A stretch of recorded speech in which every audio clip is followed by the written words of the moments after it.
This is Mara and Ben for Stellar Strategy Gaming, and today we're going to be talking about balancing power in both Homebrew and Multiclass. This may be a little bit of an unpopular opinion, but as far as I'm concerned, Multiclassing sort of is a form of Homebrew because you're creating your own thing.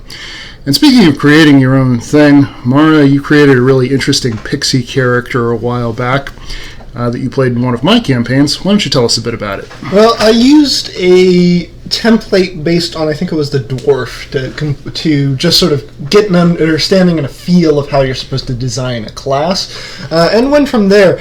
And I definitely struggled with balance quite a bit, because one of the things about pixies is they have a flying speed, which can be incredibly broken, especially if the DM has not accounted for you having a flying speed. So I had to kind of spend quite a bit of time figuring out exactly what you really need to do to balance that. And what I eventually came up with, in very concrete terms, was the pixie character cannot fly more than 15 feet above the ground. And if they do, they start descending every turn, equivalent to, I think it's about 10 feet. So basically, it's just a minor thing, but it stops them from flying up into the stratosphere or something like that. Similarly, due to their tiny or diminutive size, I forget which one I made it, they have some special armor class buffs and things like that, which I was a little nervous about because, again, free armor class is incredibly dangerous as barbarians show off. So I sort of nerfed that by reducing their strength in class. I think it's actually a -2 to strength, which seems a little harsh, but considering how strong the rest of the species is with their dexterity increase and some of their magical abilities, it seems more than fair. Absolutely, and when you're building a homebrew race, it's always a good idea to start with the template of something that already exists, just as Mara described. Part of this is it just helps you keep from reinventing the wheel. In a campaign I'm playing in, the DM actually set it up to where each player, you pick your race and then you get 5 abilities that you pick from the abilities that races have. So for example, one of our players decided he wanted to play somebody who was half elf and half halfling, so he gave up some of the elves' abilities in order to get the halfling's lucky ability and a few other things like that. As always, it's crucial to have your sort of session 0 where you're discussing this both with the DM and with the other players, because, for example, if you put together your half dragonborn, half tiefling abomination that's, got the breath weapon and the infernal rebuke, hellish rebuke, and all these other crazy abilities, even leaving a few of the abilities of dragonborn and tiefling out, you could come up with something pretty amazing. And then you've got this noob over here who thought he was going to play Aragorn and is playing a human ranger, and for some reason noobs always pick the Beastmaster. Why do they always pick the worst one? Topic for another time. Point is, you want to make sure that person kind of understands, you can do this if you want, but you will be playing a severely underpowered character, so maybe you want to take some options, so it balances out the party a little bit. Everybody gets on the same page, and also something is being given up. So maybe you want your tiefling to have the dragonborn's breath weapon, but you're going to give up something that the tiefling already has, and you're going to limit it a little bit as the DM. So my character is half tiefling, so they have the resistance to fire damage, and they're half white dragon, so they breathe cold and have cold resistance. So that's as a DM, you go, hold up, let's not get too carried away. You can be half red dragon or half gold dragon or whatever it is. You're not going to be something that gives you yet an additional resistance. As the DM, it is your responsibility to mitigate power gaming a little bit. Oh yes, and one of the things that really helps with that is either when you're designing Homebrew or when you're a DM and your player comes to you with Homebrew, you always want to check to make sure that this Homebrew is written with concrete ability terms. I actually already referenced this a bit with my Pixie, but with the flying ability, I don't have it on me right now. It'll appear on screen, I hope, but the way how I've worded it is very specific. It uses specific units of measurement. It tells you exactly how quickly this happens in the game's language, not just vague ramblings about how this should work. And so there's very little confusion that can really happen over this ability. There might be some exceptions where confusing situations come up, as that always comes up with any class, but I've tried to mitigate that as much as possible, because the most dangerous thing in Homebrew I've found is having an open-ended ability, or an ability which is so poorly defined that you kind of have to debate about it. I would argue that it's part of the reason why actually something in the base game is terrible, which is Wild Magic Sorcerer a bit. It's so vague, and it's a little hard to define, and things like that make it just really awkward. And so when you're designing Homebrew, if you don't take that into account, if someone says, oh, well, I have a breath weapon due to me being half Eldritch Abomination or whatever it is, but there's no metric for how much damage that is, the player could be thinking he's doing like 60 tens worth of damage while you're imagining a d6. A couple of examples of where this actually has come up in the player's handbook and sort of the base material of 5e. One of them is in the folk hero background. I don't have the wording in front of me, but it says something about you're just sort of able to make good with your community because you're well known and things like that, but it doesn't really define how that works.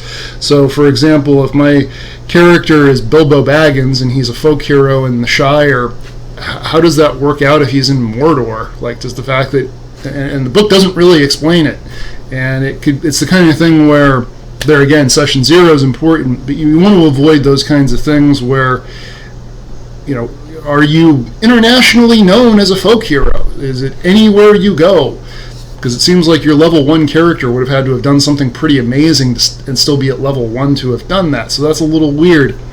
Another one that actually came up in a campaign I played a while back, the book states that half-orcs and orcs hear the whispers of Grummish, their one-eyed god who sort of calls them to battle and glory.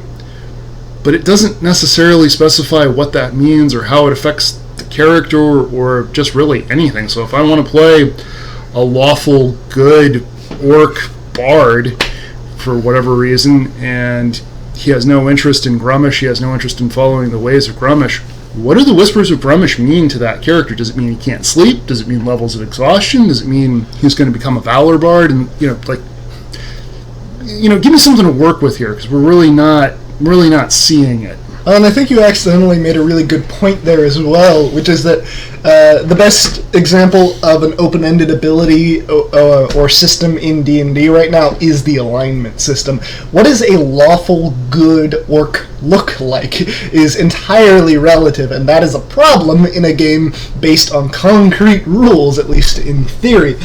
The other thing that you should keep in mind, especially with multiclassing, I find, with Homebrew it's less of a problem unless you're doing something just really outlandish, but with multiclassing you have to make sure that your active and passive abilities do not interact with each other in unexpected ways that might mitigate something that you're trying to do, or just give you a dead ability. A very good example I like to use is, for something that could be unexpectedly powerful, is the fact that paladins get divine smite, and how that could interact with sneak attack could be incredibly devastating and just completely ridiculous in a campaign.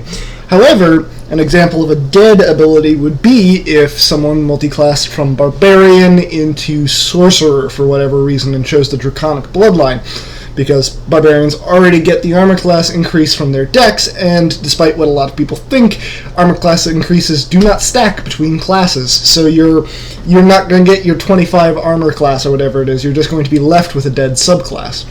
And there again, this is something you've got to discuss with the DM, because if the DM, let's say you've got a totally chill DM, the DM says, alright man, you do you're going to get that, and you don't know that they are giving you the ridiculously high AC, guess what they're going to do? They're going to pull out something that is built to take on the thing with the AC that they think you have. So you're going to be over here with your 18 AC or whatever it is, fighting something that lands 24s on a regular basis, because the DM thinks that's what your AC is. They're going to be scaling the encounter. This really does cut both ways. We like to sort of rail on players sort of thinking things are more powerful than they are, but that can absolutely happen with a DM. Or, for example, multiclass that makes a lot of sense and can work is if you want to spec your fighter into rogue. if you're a level 5 multi-class fighter rogue, you don't have extra attack. You need to have 5 levels in fighter to get the extra attack, nor do you have uncanny dodge. You need to have 5 levels in rogue to have uncanny dodge. If the DM thinks you have both of those things because you're level 5 and you're a fighter and a rogue, you're going to be taking on some super elite monsters that you are in no way ready for if you do not have both of those abilities. Equally important when you do multiclass, speaking of multiclasses making sense, it's important that they do make some kind of sense. As a DM, if I have a player who's, say, a rogue or a fighter who wants to spec into wizard, I'm not going to necessarily flat out say no, but I'm going to just ask. There's a subclass for that. You have the Eldritch Knight and the Rune Knight fighters, and you have the Arcane Trickster rogue, so we don't necessarily need to reinvent the wheel with every single character, and also it's important that the characters make some kind of sense, like a barbarian wizard. At that point, what are you trying to do, guy? Like, how does this make sense? Make it make sense. Yes, and I'd say that it is very important to remember class lore, especially. Fighters are not barbarians because it takes them years of study to reach peak physical perfection, basically, whereas barbarians can basically just pick up an axe and start hitting things really hard because they're angry. So multiclassing into barbarian as anything is comparatively easy because you just have to enter a blood rage once and level up, and you kind of have a justification there, whereas wizards specify in their description that it tends to take years of study, even for the youngest of the wizards, to gain any kind of true magical ability. So perhaps your barbarian who has an intelligence of 8 would not do so well trying to pick up a book and learn a magical spell. Which brings me to my next point, which is that if you are a DM, I highly advise that, especially if a player is abusing the multi-class system, you enforce stat requirements for your multi-classing. It's actually something that a lot of people forget about, I find, and it's not the most important thing overall.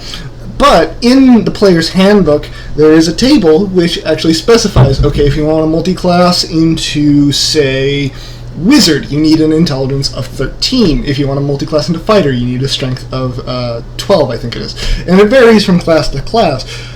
And while those aren't massive stat requirements, it also means that you're not going to have players multi-classing into 4 things, because there's no way that they have the stat requirements to meet all 4 things.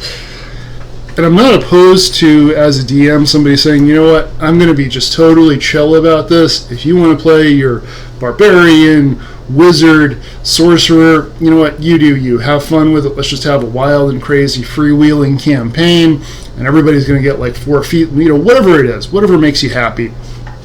You have to make sure that all of the players know that, and all of the players are sort of up to it. One of the first campaigns I ever played in, one of the characters had classes in Paladin, Fighter, and Warlock that I know of, and Sounds about right.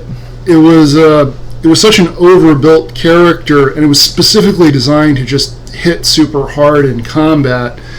So it's the kind of thing where, particularly as a new player who didn't know how to build out my characters like this, it really kind of left me and some of the others kind of in the dust, because we just couldn't keep up, and it took a lot of the fun out of the game. And then you had the situation where I and the others started having to sort of compensate by like over-learning the rules. So like you have this, like I was playing a College of Lore bard, so you have this power bard who's basically fireballing his way through the enemies before anybody can get a hit in.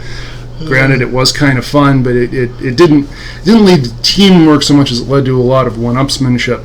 Yeah, and I will say that is the other real danger of multiclassing, is the fact that it can cause some real inter-party divides.